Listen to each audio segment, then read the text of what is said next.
Now here's a picture of my tribulation garden. The garden is going to go through a lot of tribulation in these uncertain times. That's why food is going to be scarce. You go to the grocery store and you won't find good healthy food.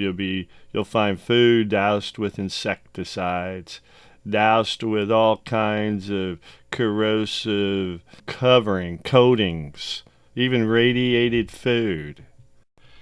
You can't get around the fact that food, produce, is very perishable. But they're doing things. They're shipping it in from Mexico, where they can do things that we wouldn't do here to keep the produce alive and as fresh as they can, but it's not fresh, it's artificially altered. Now, I bought some potato recently. Oh, they were horrible. Oh, I couldn't even finish it. And I'll bet if you pick a potato fresh out of your garden, you'll be like you're in heaven. It'll be like you're in some kind of new world, a world of freshness, a world of vigor. But not this stuff, not the stuff you buy in the grocery stores. It's been kept a long while. Who knows what kind of things have landed on it. You better wash it good. You better wash it and make it clean. Who knows? You don't know the source of the soil that it was grown on. It could be the most emptiest food that you could possibly get.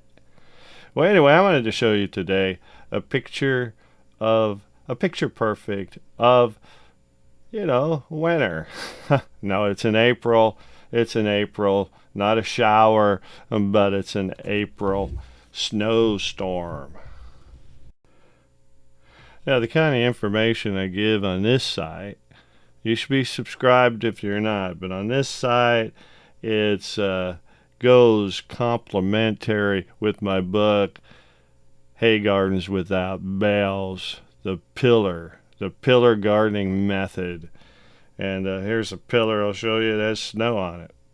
And you notice the covering, how easy it was. I just mowed some dead hay. And if you got hay, you're set. If you don't, you better have a lot stored away. Buy bales and bales of it. It's useful. Useful to save your garden in those April snowstorms. And there it is, the snow on the ground. Look at that, the snow on the pillars.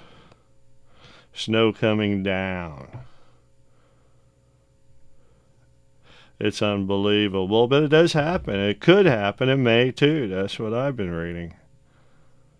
And this is just the beginning. I think it's going to go throughout the day and tomorrow, and I'll probably be taking more pictures, maybe showing another video. But this is garden fantastic because I was prepared, and hopefully you'll be prepared too. If when these videos become older, you'll want to use them as a resource of what to do in your hay pillar garden. This is Larry Zorro. Have a great day. Bring out your Christmas tree. Make a snowman.